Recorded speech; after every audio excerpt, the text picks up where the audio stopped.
Throughout history, many writers have embarked on the noble quest of storytelling. Some have succeeded, many have fallen. And why? Because they were never taught the lost secrets of great writing. But today, dear students, we resurrect these ancient techniques.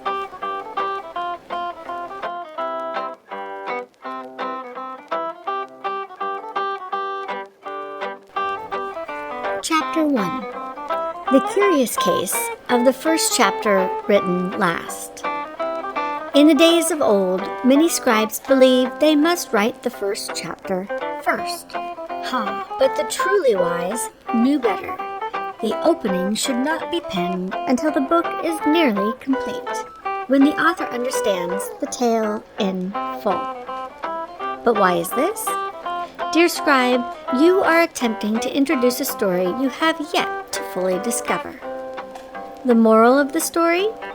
Write the first chapter last, once the journey is complete. Chapter 2. The rituals of the great heroes and villains. Great historical figures had rituals and quirks. So too must your characters. The generals of old clenched their lucky talisman before battles. Poets of antiquity recited their verses before the stars. And your protagonist must have their own secret habits. Such tiny details, fidgeting with a ring, checking the time on a broken watch, make characters feel as real as history itself. Chapter 3. The forgotten art of saying nothing. Great writers of the past knew that the most powerful words were often those left unsaid. Instead of saying, "I am in love with you," a character may simply murmur, "Funny, I never liked coffee until I met you." Behold, subtext. Let dialogue be a battle of hidden meanings, rather than a dull exchange of words. Chapter 4. The sacred law of flipping emotional charge. In battle, as in writing, the predictable is the enemy. A breakup scene should make us laugh. A death scene leave us hopeful.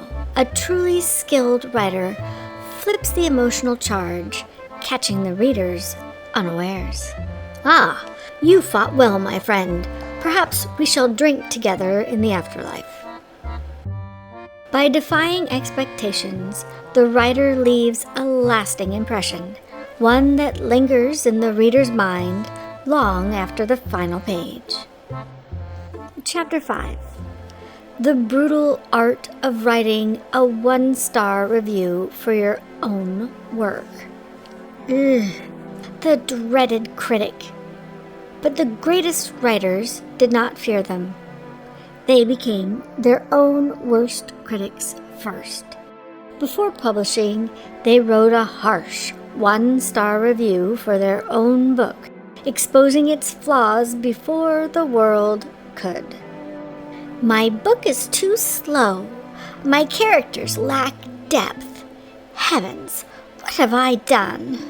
Only through this brutal self-examination may a book be strengthened before it is cast out into the marketplace of ideas. Chapter 6. The legendary pet scene that must be sacrificed. Throughout the centuries, artists clung desperately to their favorite creations, even when they did not serve the greater masterpiece. Writers, too, must learn to cut the scene they love the most. "But this is my favorite brushstroke. And yet, if the painting is stronger without it, it must go." Moral of the story? The scene you love the most is often the scene holding your book back. Be ruthless. Chapter 7. The Villain Who Speaks the Truth. And here it is, the misunderstood villain. What makes them truly great? It is not their evil, it is their wisdom. The best villains are not wrong in their beliefs, only in their methods. You are no king, only a man who feared being ordinary. Let your villain speak the uncomfortable truth, forcing your hero and the reader to think deeply. And in our final chapter, the secret power of the last sentence. And at last, we arrive at the most sacred of secrets, the power of the final line. While many writers labor over their first words, the true masters of history knew that the last sentence is the one that echoes in the reader's mind.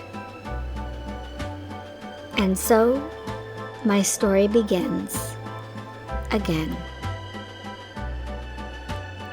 A final line should leave the reader haunted, inspired, and yearning for more.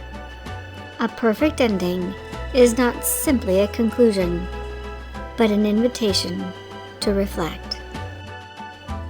And so, dear scholars, these are the forgotten techniques of the greatest writers in history. Those who learn them shall wield stories of power, while those who ignore them shall fall into the dusty footnotes of time.